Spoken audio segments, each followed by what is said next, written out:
evening, everybody, and welcome to the Carson City Cultural Commission meeting. Thanks for your patience. As you could probably tell, the last meeting ran a little long. We're ready to go. I'd like to call this meeting to order. It's 5:37. Can we have roll call, please? Chairperson McBride. Present. Vice Chair Dineo. Present. Commissioner Aboud. Present. Commissioner Bugley. Present. Commissioner Leyva. Present. Commissioner McCormick. Present. Commissioner Ramirez. Present. A quorum is present. Now, I'd like to invite the public at this time to comment on and discuss any topic that is relevant to or within the authority of the Carson City Cultural Commission. In order for members of the public to participate in the Cultural Commission's consideration of an agenda item, the Cultural Commission strongly encourages members of the public to comment on an item during that item in the agenda itself, subject to a 3-minute limit. No action may be taken on a matter raised under public comment unless the item has been specifically included on the agenda as an item upon which action may be taken. Welcome.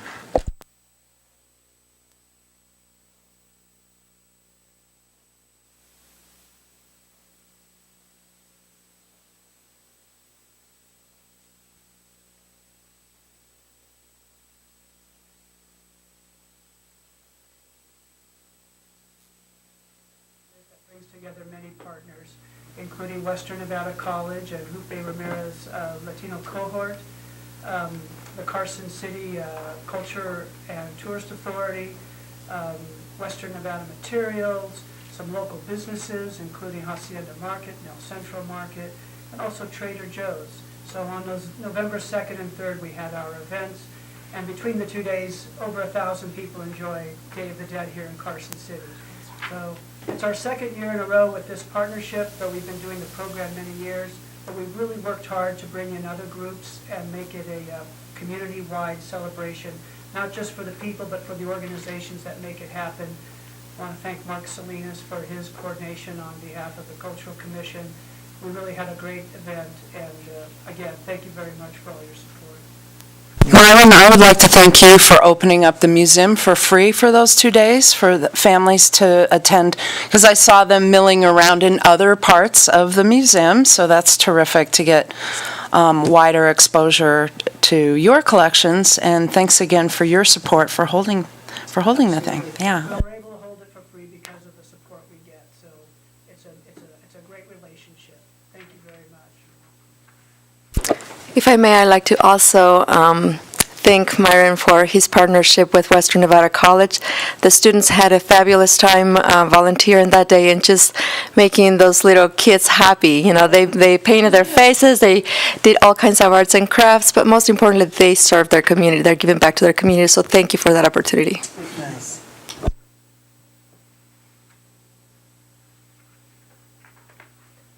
Good evening, Chair McBride, members of the Cultural Commission. For the record, my name is David Peterson, currently the interim director of the Nevada Department of Tourism and Cultural Affairs, and just earlier this afternoon selected as the new executive director of the CCCTA. So I just wanted to take the opportunity to introduce myself and say I really look forward to working with you and this body moving forward for the middle of December and there forward. So thank you very much. Something's not. I think it went out. Yeah, I think. Did you get it on the record? Thank you.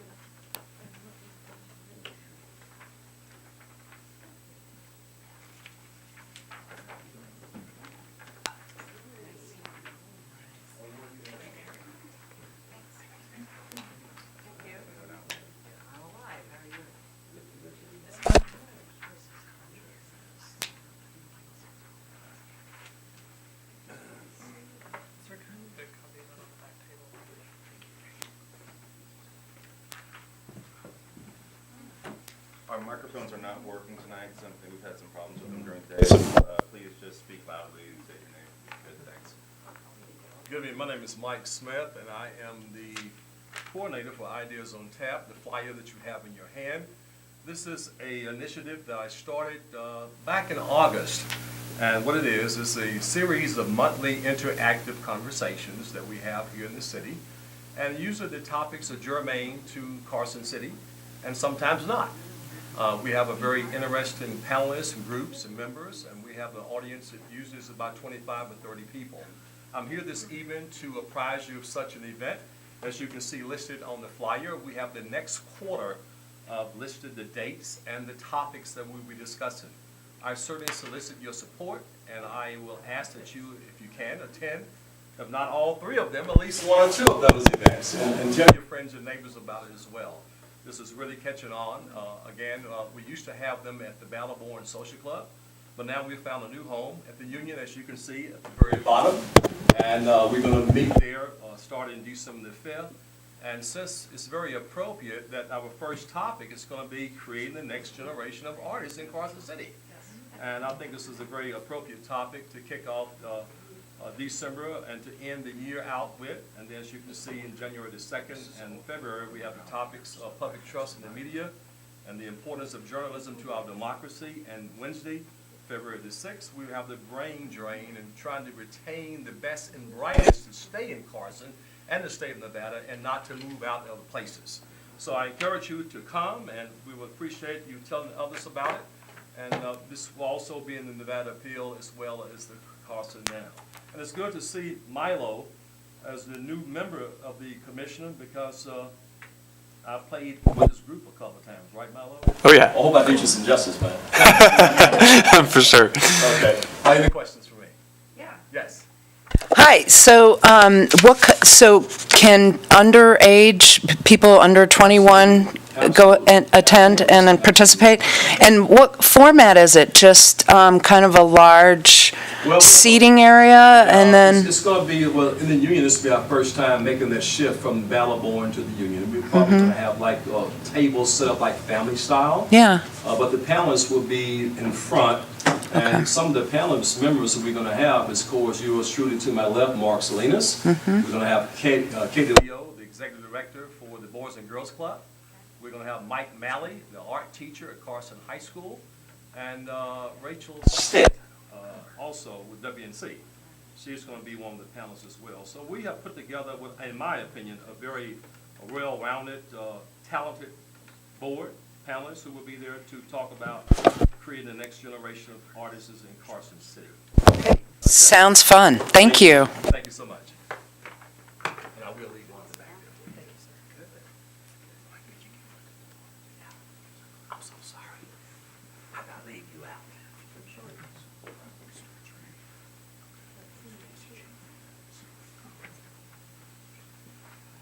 So do we have any other comments from the public at this time?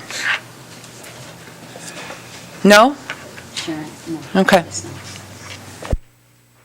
So number 3 on the agenda is the approval of the September 10th minutes.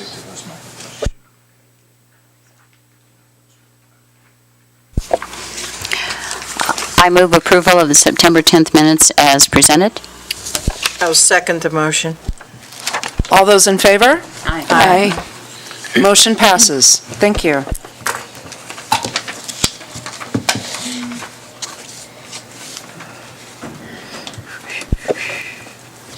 And now is the time we adopt the agenda as presented in the order of items that are laid out on the printed copy. Are we, Hi, so do there's we going to have be... any changes? Yeah, there's going to be one omission tonight. We're going to strike 5B for discussion only, and what I'll do is actually sort of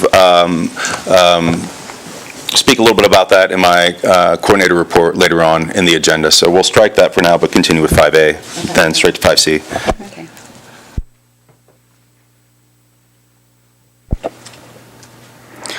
Okay, for discussion only. 5A is introduction of Carson City Cultural Commissioners Milo McCormick and Christopher Leyva as appointed by the Board of Supervisors on October 4th at their meeting. So as you know, We had two recent vacancies to our Cultural Commission, and as per your direction, we sometimes all you have to do is ask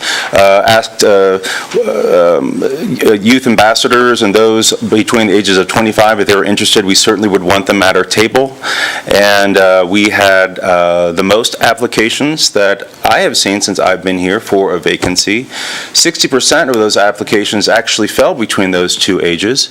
All 5 applicants were very strong. They were very engaged here in the arts community. On October 4th, they were here in front of the Board of Supervisors, introduced themselves. The Board of Supervisors had their resume, but I thought this would be a nice introduction to another community and to ourselves if they just wanted to give a quick reading to us. Welcome aboard. Thank you so much. I think you'll enjoy serving on this Cultural Commission. We try to engage in lots of really interesting activities around town, so I look forward to seeing both of you out and about. Thanks so much for applying. Thank you so much. And, Yes, thank you. Just to introduce myself, I'm Milo McCormick. I'm a local musician and a student at Western Nevada College. I've been working as a musician here for about 4 years, and I've done several art shows under Mark Salinas and the board, and I've done probably 200 to 300 concerts from here to Reno and Tahoe and everywhere in between. I'm very excited to be on this board and to help us move forward with the arts community that is thriving here. And I'd also like to introduce myself as well. It's Christopher Leyva, and as someone who's part of the Native population here in Carson City, this is one of the few towns that I know that have 2 reservations in the same city for the same tribe. I actually work for the Washoe tribe, so in the social services department. So I'm really excited to kind of be a part of something and see how everything works and bring a little piece to the table as well. So just to recap, just to give you a statewide perspective, Carson City now has the 2 youngest cultural commissioners in the state of Nevada. That includes Reno, that includes Vegas, that includes Henderson, Clark County. These are the 2 youngest volunteers we have to help us shape and mold arts and culture in Carson City going forward. So I'm super excited about that, and I think that's something all of us here can be proud of.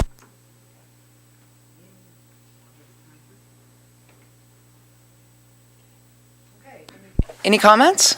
No?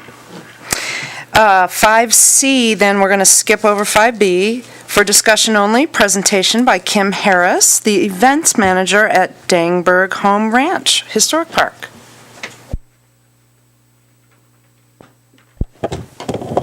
Good evening. Can you hear me? Yes. Okay. Thank you so much for having me here.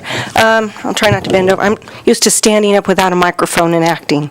So I'm the events manager, Kim Harris, of Dangberg Home Ranch Historic Park, and tonight I just want to share a little bit about Dangberg with you, and maybe for those of you who may not know its connection to Carson City. Is that going to reach? That's not going to reach. Okay. I can speak very loud. Can you hear me? Yes. Okay, wonderful. All right, get a little closer to Mark here. Unfortunately, we can't record you. Just give me the sign and I'll hit the button. Okay, well, you're going to get lots of signs. Okay. You could pretend. Okay, I may not have even had that on. Let me check, Mark. I got it. It works. It helps to have things on. Okay. We're located in Minden, just off Highway 88 and 395. Very easy to locate. Are we in Carson City? No, we're in Carson Valley. But H.F. Dangberg, Heinrich Friedrich Dangberg, when he arrived and settled in Carson Valley in 1857, he very quickly became one of the ranch barons of the valley and also associated himself with Carson City. He served as a state assemblyman in the late 1880s and 90s and also a state senator.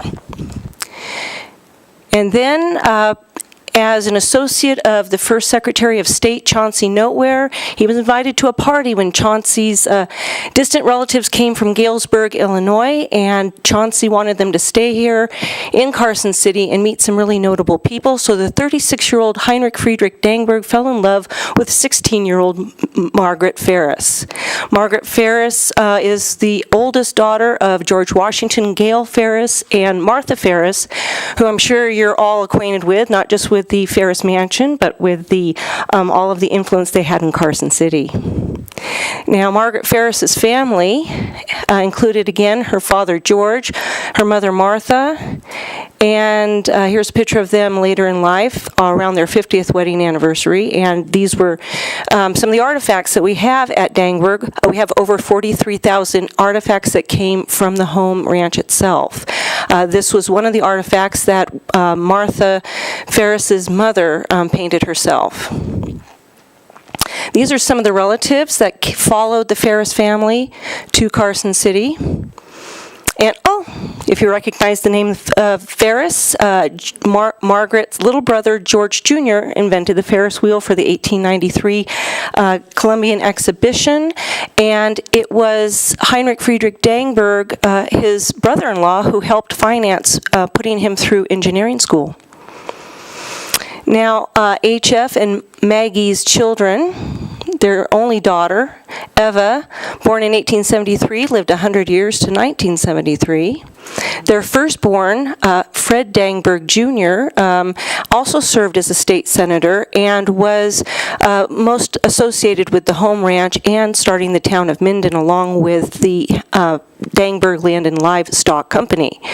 The next born was John. John was the president of the company, while Fred was the secretary-treasurer. Not necessarily a good choice, knowing that Fred had a gambling problem, which was the downfall later, and part of the rise and fall of the Dangberg Empire. George was next. George ran the cattle business while John ran the sheep business. And then lastly was Clarence. Clarence wasn't really into ranching. He was more into the newfangled automobile and founded the first garage in Carson Valley, known as the Clarence Oliver Dangberg Garage, or you might know it as the COD Casino today. Now, again, it was Fred's family that was raised at the home ranch in Minden. Here he is as a young man. We think he was very proud of his part and his mustache. And he met and married the very eligible and beautiful Gertrude Hieronymus, who was part of a wealthy ranching family in California and one of the first women graduates of the Nevada State University, now known as UNR, and she graduated with a Bachelor of Arts. They were married in 1898 and raised a family of, here are their 5 surviving children, Margaret Dangberg McDonald, and you can see their passing dates. It's important because one of their connections to Carson City is they're all buried at the Lone Mountain Cemetery. Had something to do with the water table in Carson Valley. No kidding. Next born was Ruth Dangberg Ashard. Both of these women were the ladies that lived the longest as permanent residents at the home ranch.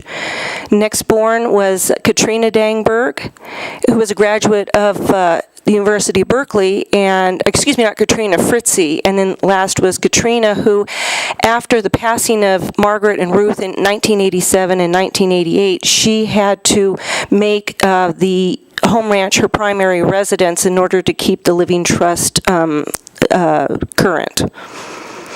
And then Fred's grandson, Ruth's son, Charles Stephen Ashard Jr., affectionately known as Dinky Dangberg, was the last child to be raised at Dangberg Home Ranch. Here he is as a little cutie.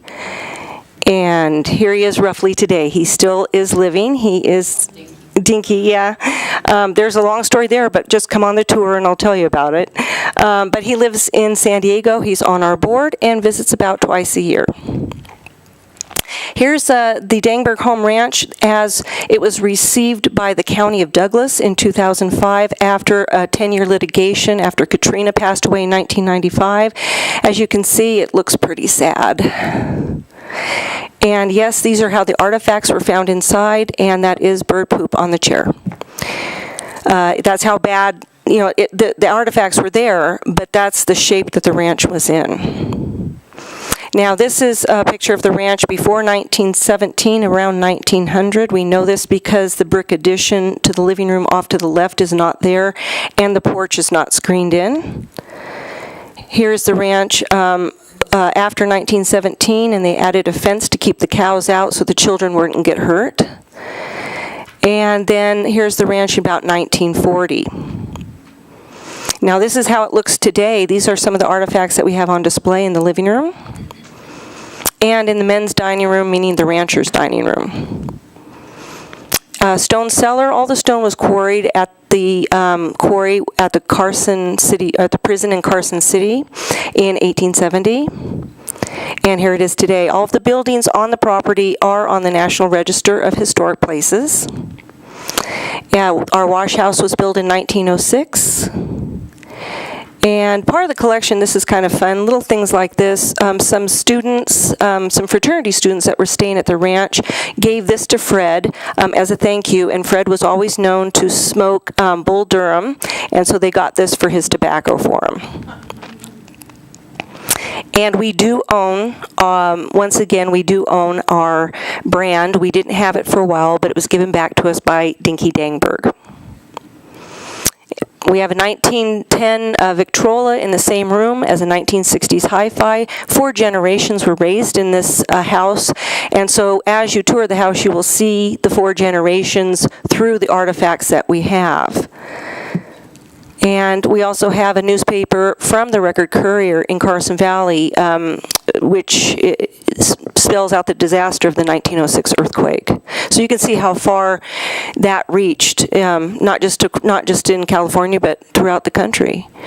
And the family participated in local events. The Fortnightly Club was closely associated here with the Leisure Hour Club, and they participated in local parades. And one of the first airplanes to land in Carson Valley landed in the ranch fields of Dangberg. And our collection has lots of photographs. This is Gertrude and her firstborn child, Dwight, who did not survive past the age of 5. Connections. We can put stories together because we can have a picture, and then we have part of our 43,000 artifacts are its clothing. Here is the lovely green dress that Gertrude wore for her graduation. We have connections to agriculture. Here's Dinky. He was part of 4-H and one of his prize steers. Carson Valley history. Again, I think everybody who's been to Carson Valley recognizes that building. It's now it's going to be a distillery, but Bentley saved it and refurbished it. And then education was very important to the Dangbergs. Here is a graduation picture of Gertrude, and actually UNR doesn't even think they have this photo. We might have the only one, and this was from 1897. Connections to education, their daughter Margaret, and Margaret, Ruth, and Fritzy all went to Miss Ranson and Miss Bridges boarding school in the Bay Area for higher learning. Katrina didn't get to go. She had to stay home, and she was very upset. She had to attend Douglas County High School. Love and loss. It's a story of love and loss. Here's Gertrude with Dwight. Dwight died of scarlet fever at the age of 5. As the story quickly goes, the family was so distraught, they had Uncle George pack up everything in a trunk and hide it up in the attic, and they never looked at it again. Our curator, Mark Jensen, 100 years later had the honor of opening this trunk and finding all of Dwight's artifacts, including 2 to 3, I think 3 pairs of Levi's jeans that are thought to be the oldest pair of Levi's jeans in Nevada by the curator of the Levi Company. Again, Dangberg, 2005, the ranch, and roughly as it is today, we don't have a lot of the trees. They've had to be taken down. But we have a lot of events out there, and so we serve as not only a way to preserve the agricultural history, but also as a place for the public and cultural events to come. So we do things for families, like Something in the Wind is our kite flying event. We have events May through September. We have concerts. Your own Milo McCormick has performed at a couple concerts there, as well as some of our special events, to a great attendance, of course. We have authors and historians on select Saturdays. Storytellers are part of our cultural events, storytelling. We have Chautauquans. And we used to have melodramas. Now we have Buffalo Bill's Wild West, which Milo was also part of. And so you can see we have a wide array of events. We have over 5,000 people that came through Dangberg last year. 2,200 people came to our events. And so we offer tours year-round, and we have a website that you can contact us at. I'm hoping that I'm not forgetting anything. We have, anything that we have, not everything costs, but anything that we have that there is a fee attached, 17 years and under are always free. So we try to make it available to all ages. I've left on the back table for you one of our rack cards. Attached to it is also a free admission to a tour. Just call. It's by reservation, just so we make sure that we have people available to give you a tour. And we also have some information about fundraising that we do. Let's see, I just want to make sure I got everything, and I hope I did, but I'd like to know if you have any questions for me, so I don't go over 10 minutes, because I'm used to doing 2 hours. Any questions? Oh, thank you so much, and I hope to see you all. Yeah, it is very interesting, and I hope to see you all out there. Thank you. Thank you for coming, Kim. Really appreciate it.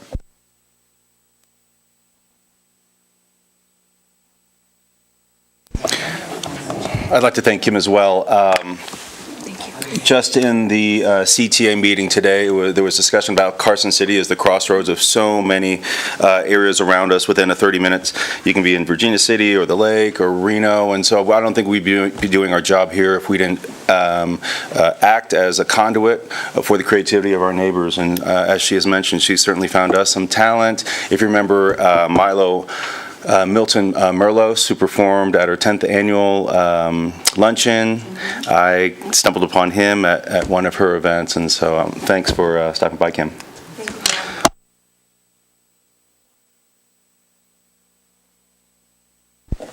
Okay, item 5D is presentation of the Cultural Commission's 2019 draft meeting schedule. Right, so this is something new that we've done, that I'm doing this year. Being that we have 2 new commissioners, I thought it'd be a great time, and this is the last meeting of the year, for all of us to take a look at next year and see what's there. And, there are some, I consider these fixed duties and tasks that are shared between the commission and myself. They're subject to grow, of course, but this is sort of always what has been on the calendar for the past 2 years as we have grown. And so I want to share that with you so that you are prepared. I want to share it with the public so they know the work that we do. So January 14th is going to be our next meeting. Traditionally, we always vote for a chair and vice chair. Those are 1-year appointments. Prior to my arrival here, the commission met quarterly. So after 4 meetings, you would then again vote for a chair. Now we're meeting 6 times a year. But just according to Chapter 2.4, we will vote again. At that time, I'll give any updates on redevelopment guidelines or funding sources as those develop. As you know, there's been a 275% increase in the past 2 years of our redevelopment applicants. And so with that, I need to take some time to see how we can provide opportunity for these organizations to draw in tourism and to make our residents happy. So any ideas that I'll have, I'll bring them into the January meeting. Of course, we're also going to distribute last year's annual report. So also by our charter, the chair and I usually give an annual report by May 1. So I'll distribute last year's report so all commissioners can read it, look at our accomplishments last year, pitch in any ideas for when the chair and I speak to the Board of Supervisors by May 1. Arts Advocacy Day in D.C., which I have attended before, is in early March. Arts Day at the Legislature Building is March 15th. We put together an event while I was employed by the Visitors Bureau. It was a success. It was sort of a last-minute planning because someone else had sort of dropped it on our lap. But we're going to be partnering with the Nevada Arts Council, the Cultural Alliance of Nevada. I think there's a lot of methods of representing us, whether it's arts and culture directors from local organizations, whether it's arts and culture organizations, whether it's musicians, whether it's commissioners, elected officials. I think there's lots of ways that we can impress our legislative body there.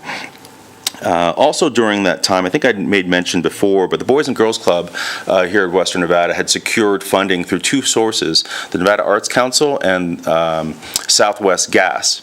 And they had asked for my help in trying to coordinate an out-of-state artist that would be a custom fit to work with their teens on some workshops, to work on some in-house projects there at the Boys and Girls Club. But it would have to be the right artist for what they need, an artist that's going to engage youth. And as I'm putting forth some staff time and helping arrange that and curate who I would suggest that they choose, while that artist is in town, I think it would be great if they were also here during our March meeting and during that Arts at the Legislature Day as well. You'll see some events there in gray, and these are cultural events. Now, what I would like to do, and this could fall in place before maybe May of 2019, but I get approached by cultural organizations seeking partnership, whether it's in-kind staff time, community coordination, or financial sponsorship, let's say to keep a museum open, or it's being invoiced for supplies and services to serve our Basque community, our Native American community, our Hispanic community. And, this is a key goal in our Arts and Culture Master Plan, preserving cultural pluralism and promoting diversity. To nurture and support multicultural diversity of art, heritage, and cultural traditions, which include African American, Hispanic, Native American, Asian, and other ethnic and folk expressions of culture, alongside traditional Eurocentric forms. So this is what we're here for. What I would like to do, instead of fielding these requests, and sometimes they're last minute, week of requests, I would like to come next spring, propose in my annual budget a set amount from that 1% and have the Cultural Commission vet and allocate those monies just as you do the redevelopment. So so that there's more transparency, so that there's more minds involved. So that's something I'll be working on too, and that would be everything from the Day of the Dead to perhaps a new Basque holiday. Now that we have maybe the Martin here, maybe we want to look into that. Powwows. We sponsored a Polynesian festival last year, a Chinese New Year festival. There's a lot of good stuff there. In March, I want to bring to you my art policy draft. Also want to discuss, as we're going into that Board of Supervisors annual report, any type of branding or logo. There's been so much change in the past 2 years, a lot of growth, and if you let's say, for example, looked at the Day of the Dead partnership and sponsorship and collaborator logos, you'll see our logo that's there on the screen. But what I'm trying to do is look at something that represents Carson City, Department of Arts and Culture, and you, the Cultural Commission. I think just in speaking with the community, there is some brand confusion, and I think there needs to be cohesion. One way that Reno solved it was a tagline and a symbol. Big Arts Little City. And that's what they put on everything, whether it's something that their arts and culture director is involved in, whether the commission's involved in, whether the city's involved in. That's something I'll bring up as an idea just to share. I just want to sort of get these ideas going in your mind as well. It's also an opportunity to discuss a new format for a presentation. You know, typically it's just a document that we read, but if we wanted to make something visual, artistic, maybe that's a time that we can discuss how we just want to present the facts.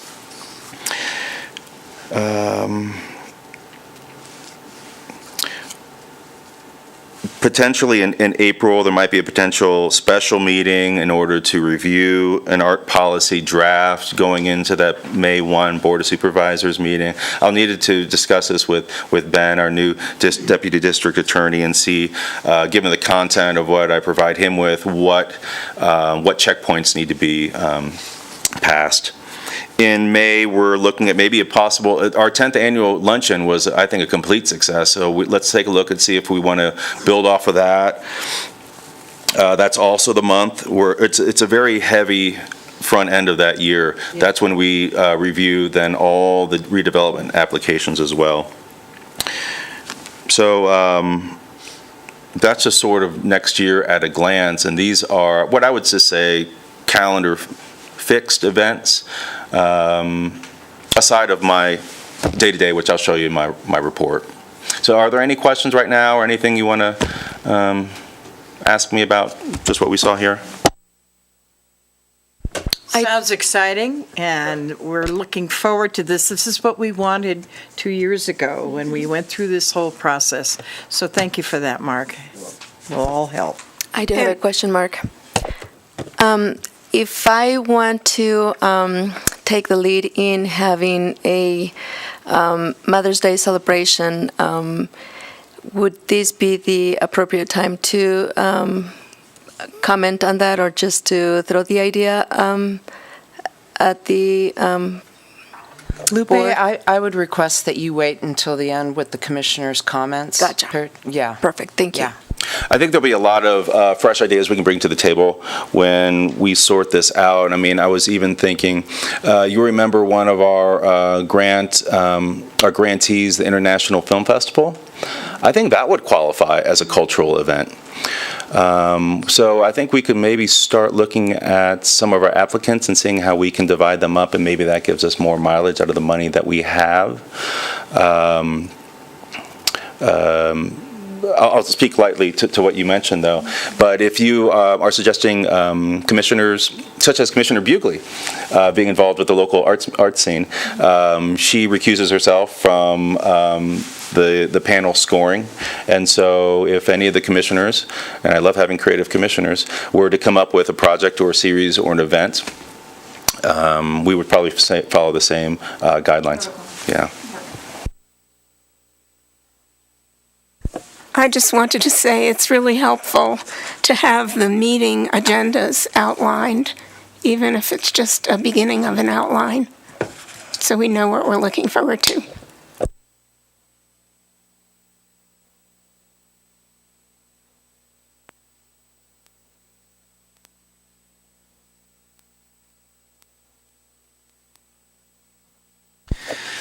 Okay, so we're now at 5E, the Arts and Culture Coordinator report. Okay, well, it's been 11 weeks since our last meeting, and it always feels like there's a lot of ground to cover. In addition to that fixed calendar, which we're still working through from 2018, there's this fun stuff. So as you recall, in our last meeting, I was really trying to drive home the point that going forward, that we should really think of this graph. Identity, information, awareness. It's the who, the what, and the why. The identity, it could be us, the Cultural Commission, it could be me, it could be our Arts and Culture Master Plan, it could be an arts organization. The information is the what.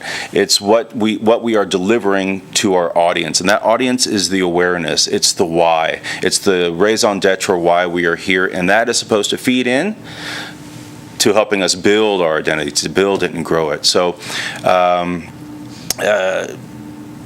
let's try to think going forward of how one idea can multiply and fit into this system. Shortly after our last meeting, I had the pleasure of being on the advisory committee for the 3rd Annual Philanthropy Leaders Summit, and this was at the Nevada Museum of Art. And I was joined by several people, Edon, Tesla, NV Energy, but what this ticketed event was for, and by the way, I'll be happy to say that I counted a dozen people from Carson City that attended this event, both people that we know and both people that the commission doesn't know. But this is really trends in giving, and not all giving has to be a paycheck. It can be in kind, it can be space, as we've seen before in what we do. And why do I take part in something like this? Well, easily explained is that, for example, the Sugar Pine Foundation donated 150 saplings to give ticket holders as takeaways. So they had 150 saplings. They needed to be bagged, they needed to be tagged, they needed to be separated. And what I did was I turned this into a volunteer event at the Adams Hub.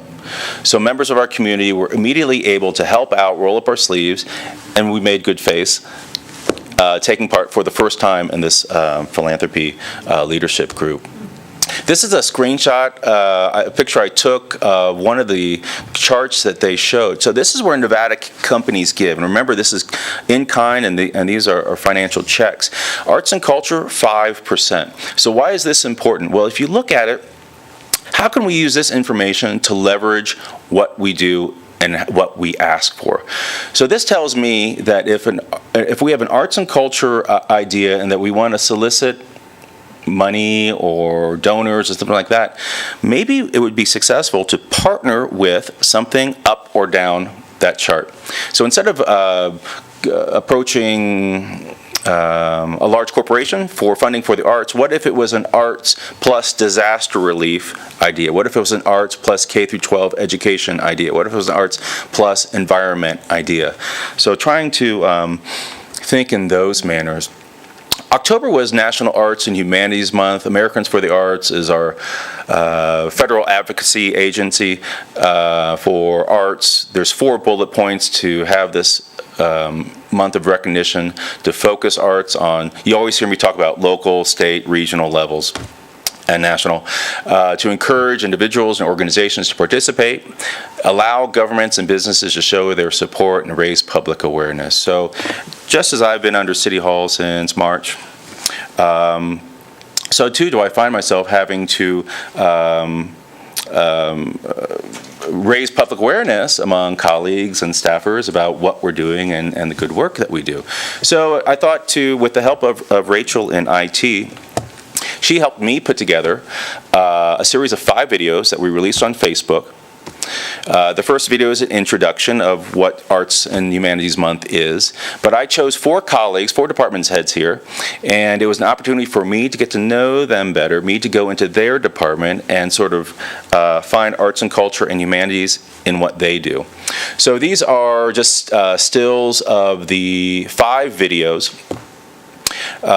Rachel shot it, did sound, did the text. I wrote the more or less the dialogue outline and sort of dropped them into a sequence where I thought people watching it for the first time would want to finish the series. But let's take a look at some of the numbers. So this is as of 2 weeks ago. The people that we reached, over 12,000. Engagements, over 1,700. The most people reached, look at that was under the fire department. Now I looked at the stats for this video, and the typical person who was watching that was a male between the ages of, I think, 20 and 35, which is not a typical arts fan in Carson City. So that made me so happy to see that number up there. Over 5,000 views, 82 shares. For a first time doing something like this, I think it had a real big impact. The library, I feel, was a little bit low because that also coincided with Nevada Day week. And I think a lot of people with the holiday, they had their mind on making preparations for that holiday. So that was a little experiment that we did to raise, if you think of that chart again, the awareness to build our identity. And it so happened we stumbled upon a great story. So we mentioned Jaslyn Durand earlier in the agenda. She is a high school senior, and My first video was with the senior center. It so happened that the director there, Courtney Warner, told me that Carol Bennett, who you see photographed there, donated over 300 oil paintings to the senior center, and she was sort of beside herself as to what to do with these things. Carol wanted these to make people's, she wanted these paintings to be given so that they make someone smile at the end of the day. So Jaslyn and I actually, and this is the article being covered in Nevada Appeal and Carson Now, hung them salon style. There were so many that we had just hung them salon style. And here are some before and after shots of public areas in our public buildings here in Carson City. That's before, after. So the subject matter is, as you can see, everything from still lifes to outdoors, birds, flowers, before, after. And Jaslyn asked to work with me as part of her senior high school project. That was the first time for me to have someone want to be an intern. I spoke to HR, got the clearance for it, and I said, you're going to follow me on everything from, I said, tool belt to tie. Unfortunately, she's not here tonight, but just showing her the nuances. So this might look random to you, but sort of teaching her how there's similarities in what you put juxtaposed to each other, whether it's the feathers in the headdress to the feathers of the bird, whether it's the sea life next to the bowl of fish, and how to be sort of aware of these subtleties when looking at art.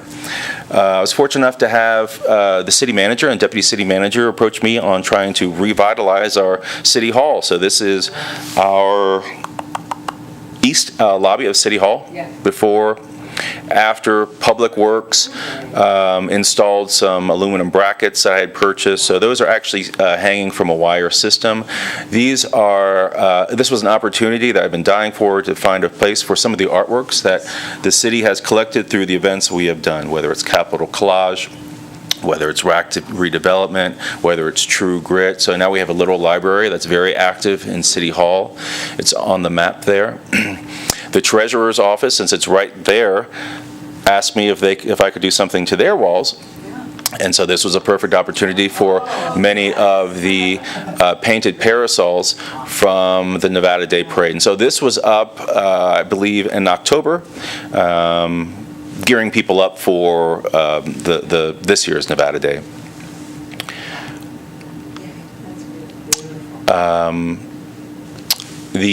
As you recall, this was the Coalition's project in 2017. This year, the project was runway mannequins.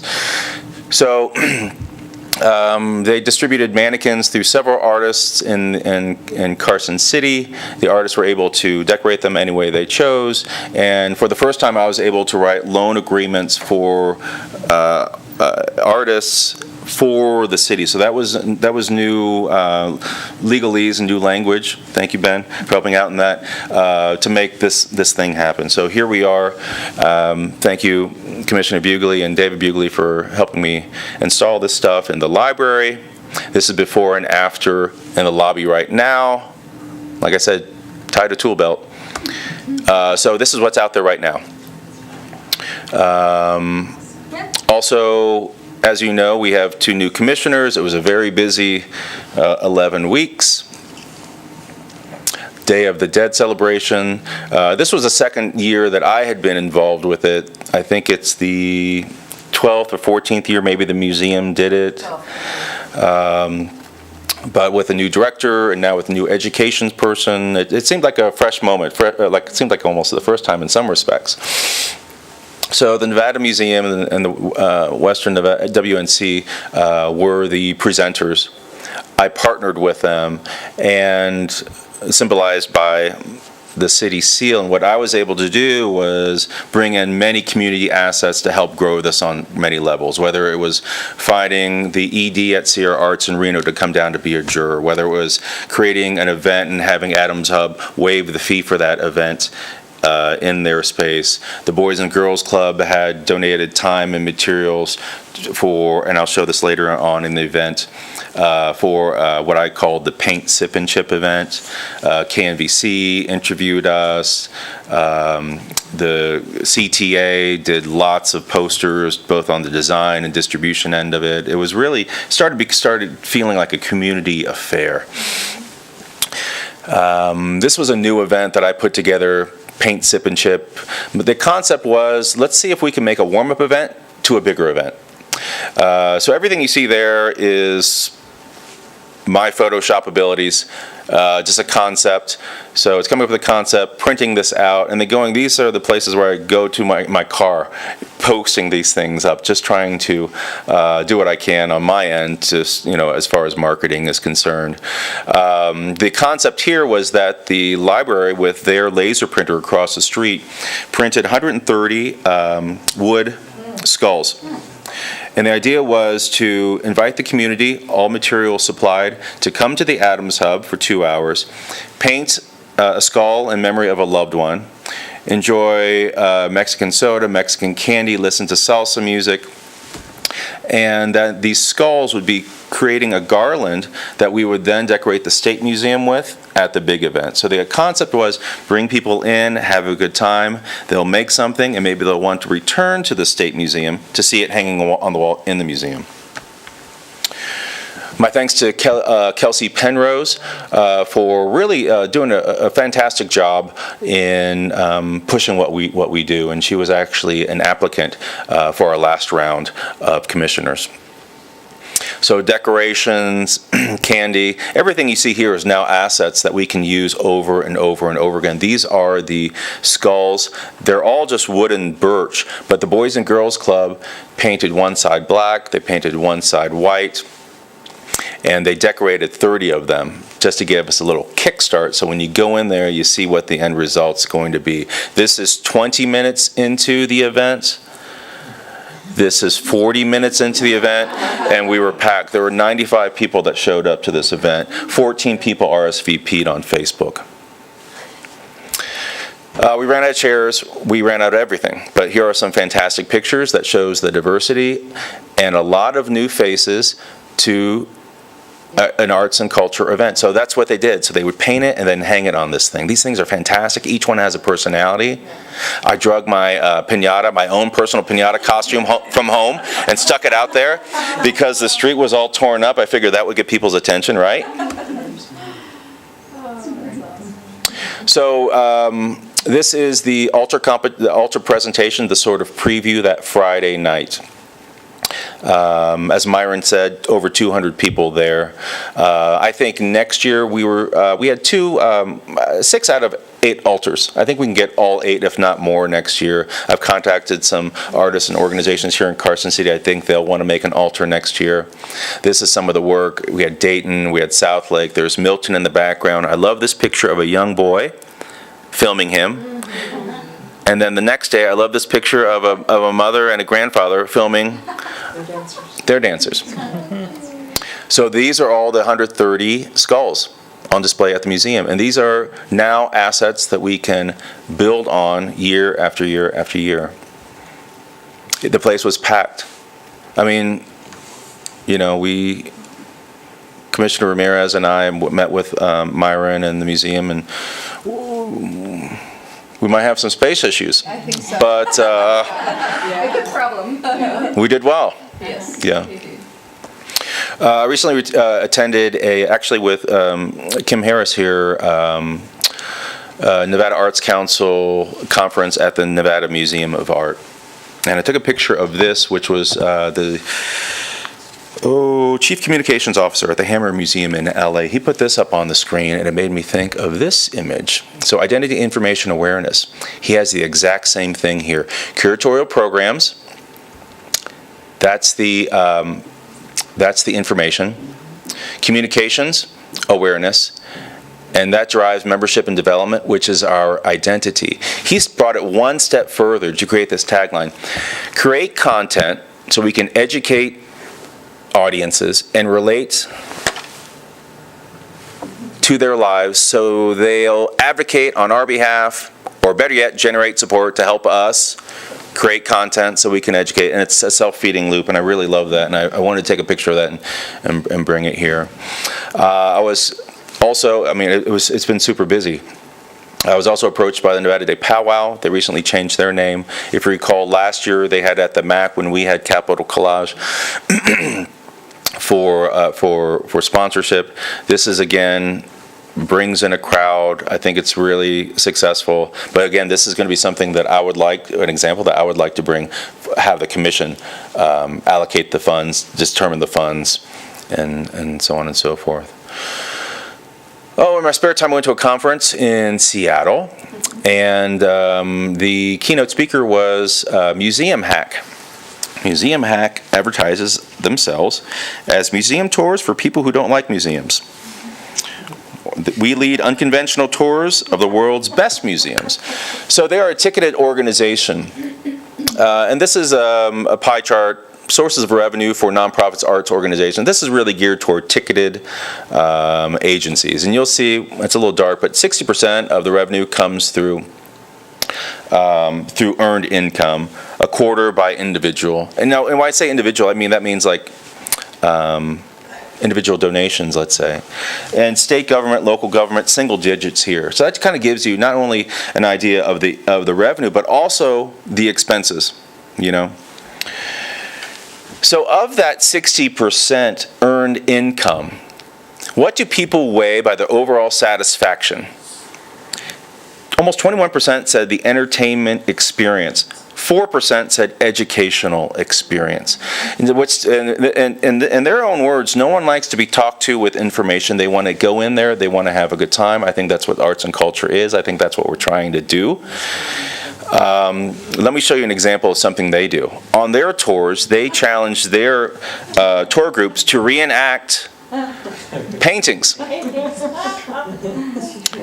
I think this is just sort of a fresh way to bring in new people and energy. Also, while I was in Seattle, I took a picture of this. This is sort of a public area, and I was wondering in my mind, just putting this out there, what if this is the next McFadden Plaza, right? This isn't art, but it's architecturally designed. It's beautiful. You see a fire hearth, lots of chairs there, simple to make. Another thing about Carson City, Seattle, is that they have dedicated arts districts. So I was speaking to their commissioner for the city, and what the city does is they allocate monies to the arts districts. The arts districts has a commission, and the commission then allocates that money to the organizations within that district. There's 4 or 5 districts in Seattle. I was happy to see that their public works put up signs that say musicians loading and unloading, so that they wouldn't get, I guess, ticketed when they're. Yes. Recently, Carson City was named Arts and Culture Sister City to Silver City. And this was an event at just the other week. Silver City is in Lyon County. It's one of maybe 7 towns. Each of them has their own elected officials that report to the Lyon County Commissioners. And it was basically acknowledging the work that we do and trying to see where our footprint overlaps, and what kind of creative parameter that we've had and how that can grow. So I was really happy to be there with several representatives of our arts and culture and tourism members there. I was just speaking to Quest Lakes the other day, and we have one little library from True Grit that's made as a mining apparatus. And in my mind, I was thinking, where is it going to fit in Carson City? So they're going to install it at their post office, which is also a bus stop for the kids. So that's, I think, a real big win. As Mr. Mike Smith had said, I want to put this on your calendar, December 5th, 6 p.m. at the Union Restaurant. The Union's been really a great partnership in seeing the value of arts and the customers it can bring in their door, not only with Capital City Arts Initiative, but also with Mike's new project here. Mike asked me to put together some panelists, so my thought was that this will give us an opportunity to get representatives from youth, high school, young adult. Rachel Stiff is here in the audience with us, and maybe we'll come up with some great ideas at this meeting. We'll see what Mike throws our way, but I think this is a good opportunity to really define what the next generation of artists mean. I don't really necessarily think that this is only people who pick up trumpets and paintbrushes. These are also the next generation of arts advocates. I want to give you a brief update, I think I'm at my last slide here, of the public art policies. So I have been reading the public art policies from the city stated here, everything from 3.6 million to 13,000. And yes, there are cities smaller than Carson City that have public art policies. In my investigation, I was surprised to find out that there is no public art policy in the state of Nevada, and that includes Reno and that includes Las Vegas.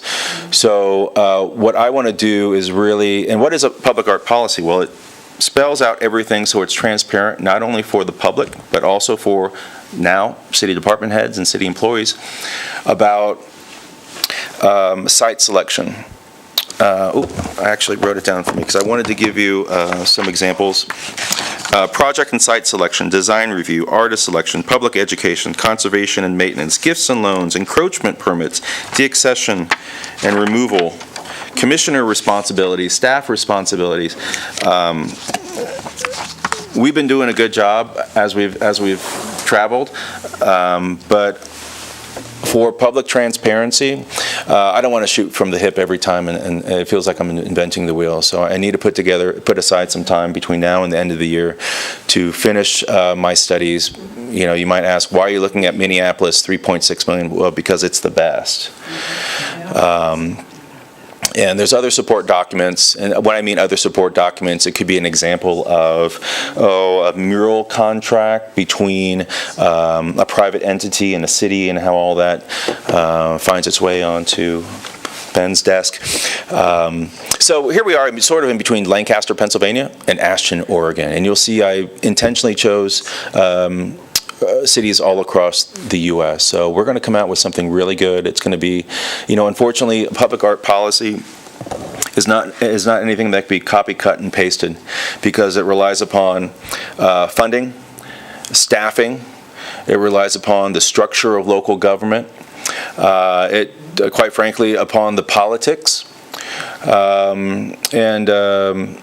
You know, the second level is how is that funding? Is that funding a 1% transit occupancy tax or a 2%? Is that funding a 1% or a 2% CIP, capital improvement projects, which basically is the city recognizing the importance of art, that when it applies for a state or federal grant, all department heads agree that we're going to add 1% on to that ask and have that go towards arts and culture, either in that location of where the construction is or somewhere else. There's also CIPs for private development. There's a whole slew of stuff out there. But what I'm going to put forth for that May 1 meeting for the Board of Supervisors is going to be a strong outline of what we need to go forward. Minneapolis actually broke down their art policies over a number of like 3 or 4 years. So they identified what was the most important, and they built that out year by year. I'm not going to do that to Ben here, but we'll have something really good so that we can grow into. So that's the update on that. I want to make sure that that's understood as just being among our fixed calendar, among the day-to-day. These long-term things are equally as important. Mark, can I ask, we hired, before you came on board, we hired that consultant to draft a document. Was that a policies and procedures document, or was... Okay, no. That she had proposed like how to set up the panels. Is that within the master plan? So that was an excellent footprint to sort of identify. The Arts and Culture Master Plan is a 14-page wish list based upon the community's response.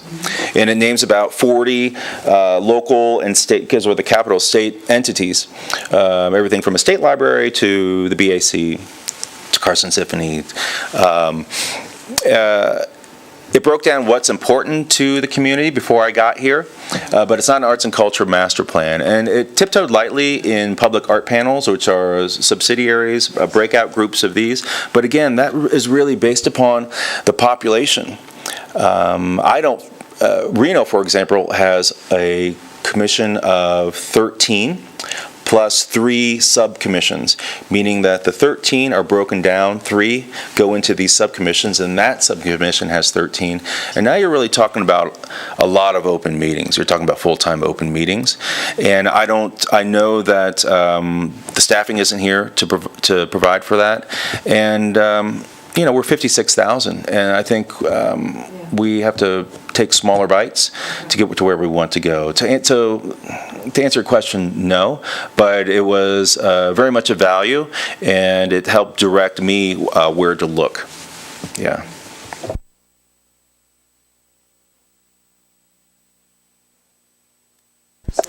You never cease to amaze me. Thank you. Yeah.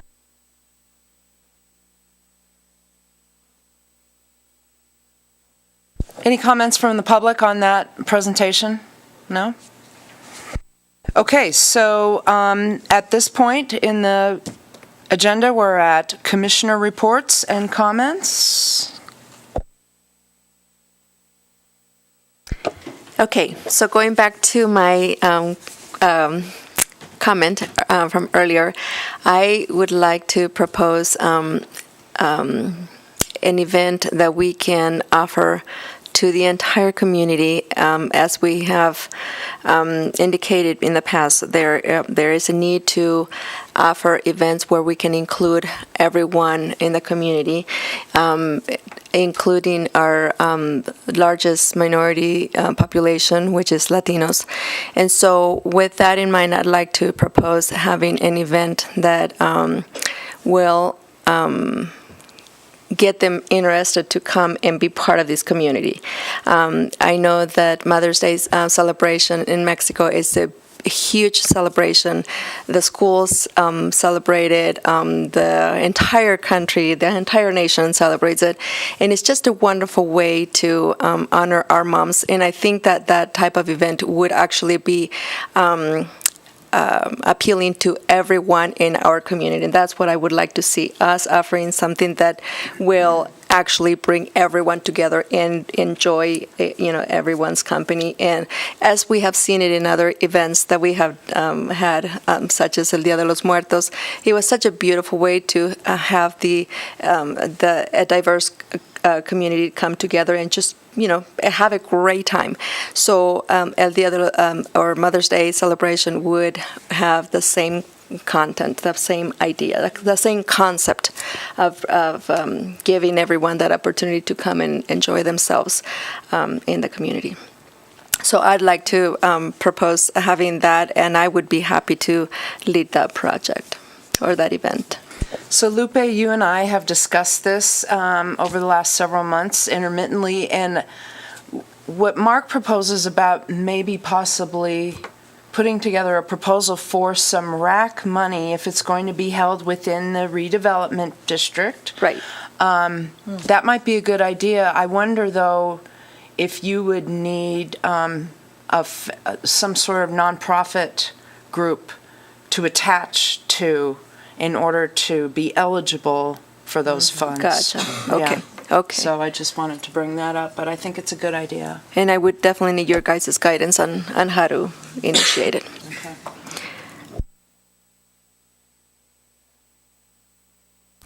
I just want to let folks know that the Greenhouse Project, which started through the commission, supporting the horticultural arts, is leading their campaign for sponsorship for the 2019 flower baskets that were hung downtown, which the students plant and nurture along with AmeriCorps. And the sponsorship is important because the watering of those plants alone runs $11,000 to have Casanelli maintain them throughout the season. They did a beautiful job, but it's not free. And it does definitely beautify our community, so your support is appreciated. CarsonCityGreenhouse.org is where you can download a form. Karen, thanks for your commitment to that project. It's probably been about, a month since those baskets were taken down? So thank you for your dedication to that, and it really does make it pretty downtown, so thanks. So I have a comment, and I don't think my microphone's working, but is it? Okay. Oh, it must just be the ringing in my ears. So what I wanted to bring up to the entire audience here, actually, is the way I see it is 2019 is the year that we need to start planning on how to secure permanent funding for Mark's position and arts in Carson City. We've got to start working on the Board of Supervisors next year because the funding's going to run out in 2021. So we need to give them time to work with us on something that everybody can live with. But I dread the thought of all of this ending in 2021 and going back to what we were. So I just want to bring this up. Heads up, guys. We're all going to have to pitch in and show up at meetings and lobby our elected officials and all of that. May I add to that? Yeah. Concern that I've had since the beginning is how are we going to become self-sustaining? I mean, when we're thinking about $25,000 or getting another $1,000 here or whatever, we need to have an underpinning of financial support that makes it a possibility for us to move forward with the arts and cultures. And I think I had talked to, at least on this board, several times, people before you came on board, and I've said it to you. We need some business champions. Arts and culture business champions. And I think they're out there. I think we can get them, and I think they're going to help us to build the base. And then we need a foundation to protect those funds and to help us in the future. And to keep you, as long as you want to be with us. But this is so exciting what we're doing, and it's time for us to sort of pull the underpinning financial pieces together at the same time as we're making plans to have functions in the city. Somebody's got to pay the bill. Well, I feel that the government needs to, the local government needs to support it at a baseline. That's the most permanent thing I can think of, Barb. And businesses come and go, and chairmen, CEOs change, and so do local officials. But I guess my point is that the government seems like a more permanent baseline, and then we build on that, like you were just discussing. Yeah, I agree with that, but I think it's a fork that we need to be working on. It's very difficult to get money from government, as we all know and can attest to. We did it, but at this point, it has its limits, and we can't just depend on that. And people come and go, and businesses come and go, but there are individuals in this city who care deeply about the arts, who will be happy to fund, exhibits to help us to have a good foundation. And so to me, it has to go in several directions. Right. And that's going to be a real nut to crack for Mark and for all of us who sit here.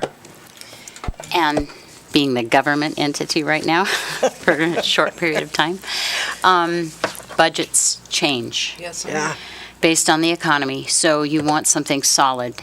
Match is everything. And so I think that if we can create that kind of a scenario that both of you are talking about, I think that would go a long way. I want to ditto that. I think it's very hard to get money from the business community, too, even though they're supportive of the arts. They have their own reasons, and sometimes the individual donors it's more successful. But as Karen said, it's a match, it's a mix. You need all of them, the government, the individuals, businesses, foundations, and so forth. It's exactly the slide you presented. Welcome aboard to our new members.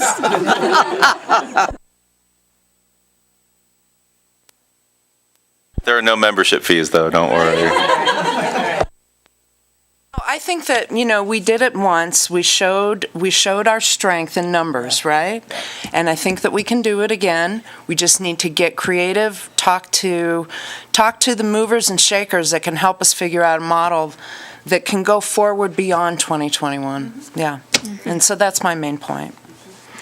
Well, thank you for your support, and I want to thank everyone who showed up tonight for your support. As with every meeting, I keep tabs on how many people came in tonight. We had 14 people.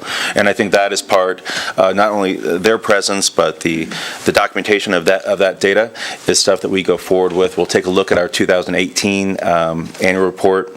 We'll look at the language there. We'll see where we can build upon that, show that increase in the demand, in the presence of our community backing in what we do, and see where that goes. May I just mention a few events coming up? Okay. Milehead Jazz Band has its quarterly jazz and poetry event on December, it's the second Tuesday. Is that the 13th or the 9th? Second Tuesday at Comma Coffee with Jackie Ford and with half a dozen poets and the full big band. So that's coming up. The Coalition, Arts and Culture Coalition, has a meeting at 2:30 tomorrow at the NAA Gallery. All of you are welcome to attend. And the Carson City Symphony Association has 7 events coming up in the next 2 weeks. Wow. So that includes on the 29th, our Symphony Youth Strings at the Community Center. On the 30th and the 1st, our Joyful Noise Carson Children's Choir at the Shepherd of the Sierra Church on Friday night, and at the Artist Gallery as part of the Wine Walk Entertainment on Saturday.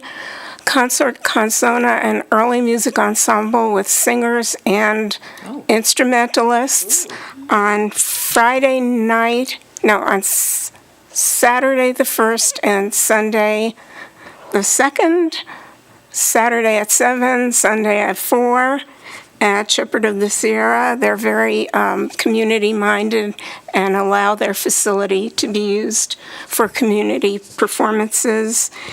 And on the 4th of December, the Carson City School District Orchestra has their concerts. It's middle school and high school orchestras at the community center. And on December 9th, Sunday at 4 o'clock, the symphony, the Carson Chamber Singers, the Victorian Dancers have their 35th annual holiday treat concert at the community center, 4 o'clock. Wow. And that last one is the only one with an admission fee.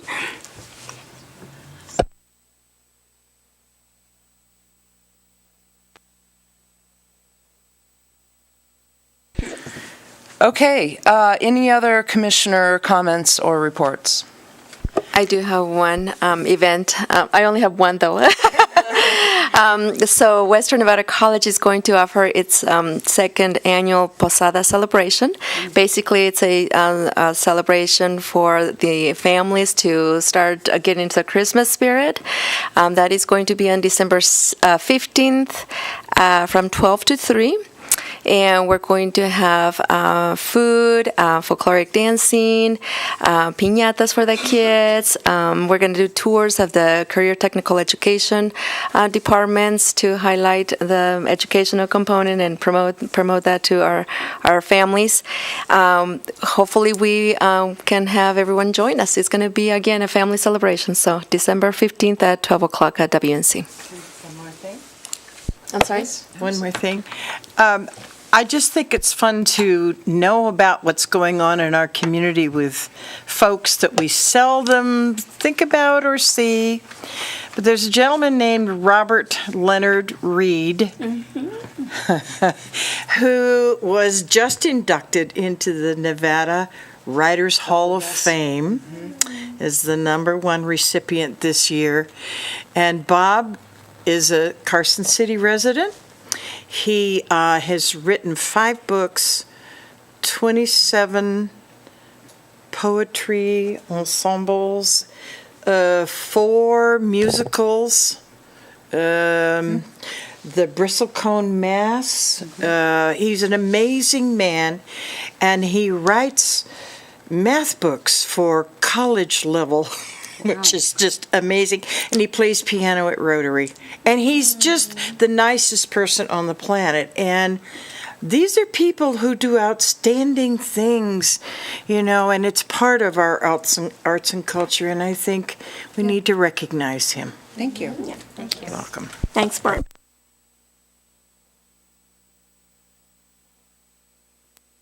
Okay, so future agenda items, Mark, did we kind of go over that with the 2019, or did you have something more specific? Nothing to add to the calendar, no. Okay.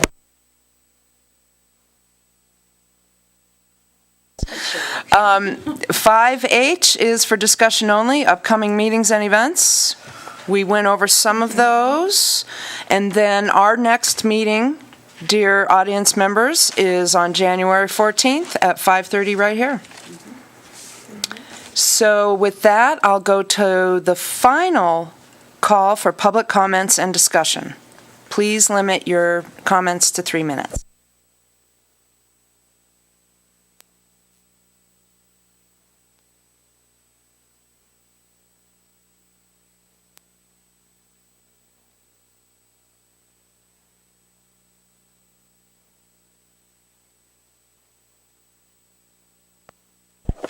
I actually thought I lost my phone, so that's why I was hanging out for a little bit. But I was fortunate enough to actually hear Lupe talk about her event next year.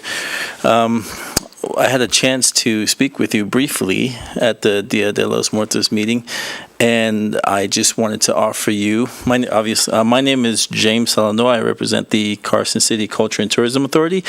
I'm actually the Special Events Manager, and I would like to offer my support for your event next year for Mother's Day. The resources and assets that I have, I would like to offer to help you with your event, because it falls in line with our mission to promote culture, specifically in Carson City, and also with Karen being on our board as well. It's been our goal to help support local events and help that blossom and grow. So you have my support. Please, let's talk and see what we can do to make that happen next year. Wonderful. Thank you for your support. We'll be talking. Thank you.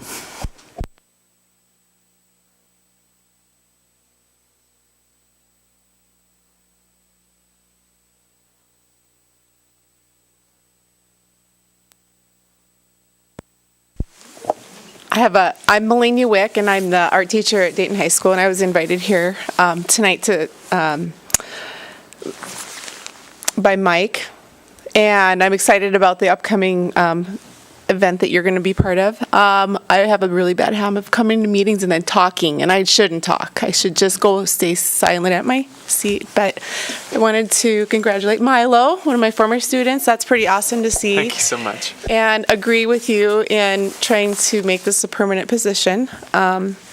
When you talked, Mark, about the arts district up in Seattle, this is not something, it's just an idea. So it's not, I have nothing like outstanding to say, except that I thought maybe, I always go up to Lake Tahoe to their art studio tours over the summer, and I thought that was really interesting, came to my mind. That's all I want to say about that right now, but it's an idea. So to kind of create our own little district that way.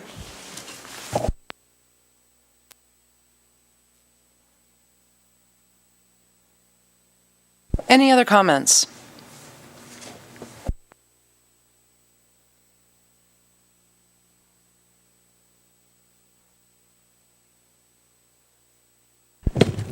Hi, I'm Stevie. I'm representing the art galleries at Western Nevada College, and I wanted to briefly talk about our current show, which is called Under the Skin. I'm sorry, Tattoo Stevie, Art. make sure you mention your last name too for the record. Stevie Galetto. I am just wanting to briefly mention our current show, which is Under the Skin Tattoo Art. We are featuring over a dozen artists from South Lake Tahoe, Reno, Carson City, and Mound House, and 7 different tattoo shops. We have between 50 and 60 pieces of art, oil, on canvas, watercolor, even wood carving, sculpture, among other mixed media. Beautiful works of art. We have 4x4 pieces, and it's really exciting. The show runs through December 17th, and we are having a closing reception on December 13th from 4:30 p.m. to 6:30 p.m. Thank you.